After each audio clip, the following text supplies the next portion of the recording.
Today we're going to take a minute and talk about thinking and acting rhetorically.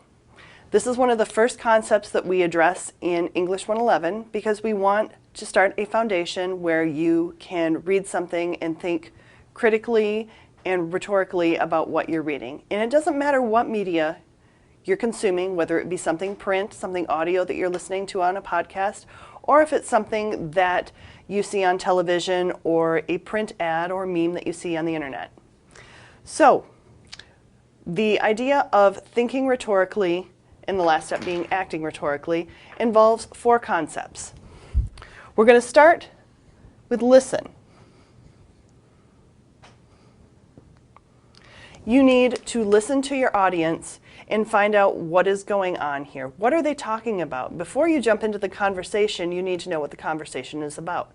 So in a verbal conversation, it would be listening. In something that is a written medium, you would read it. In terms of something that is a print, picture, or other thing, you're going to read through and scan, look at the images, and understand what that image is about. That next step is understanding.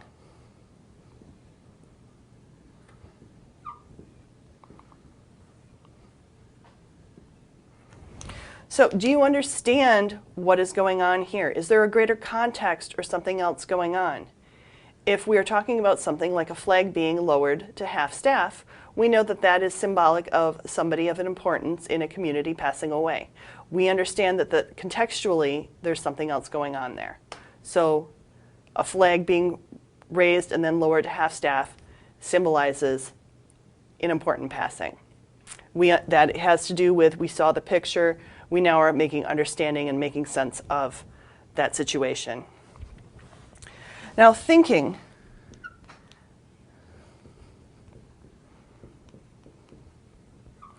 Thinking about something, you're forming your own thoughts and opinions. So thinking, you can be reflecting.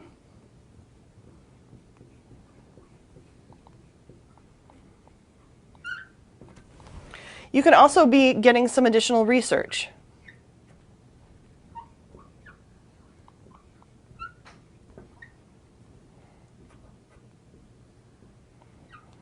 So as we're thinking, we're reflecting, we're researching, we're finding out more information so that we know when we jump into the conversation, which will be our fourth step, we're presenting information that is relevant to the conversation, that adds to the conversation, that is supporting whatever your conclusion, your thoughts, your opinions are.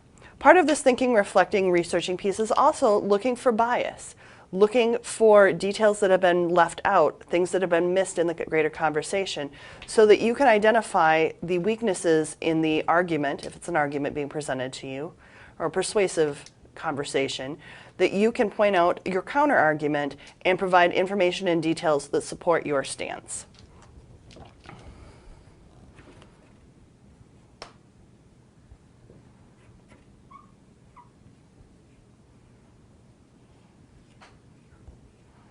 Our last step, as we mentioned when we're thinking and acting rhetorically, is responding.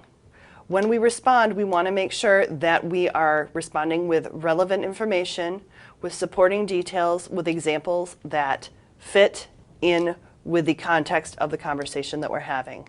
So, simple concept, thinking and acting rhetorically, we listen, we make meaning, we find understanding in what it is that we're reading and or consuming, we think through. That might mean getting additional information, reflecting, getting some research, and getting some data, as well as looking critically at the information we're getting. And then we respond to it. Thank you for your time, and we look forward to seeing you in class.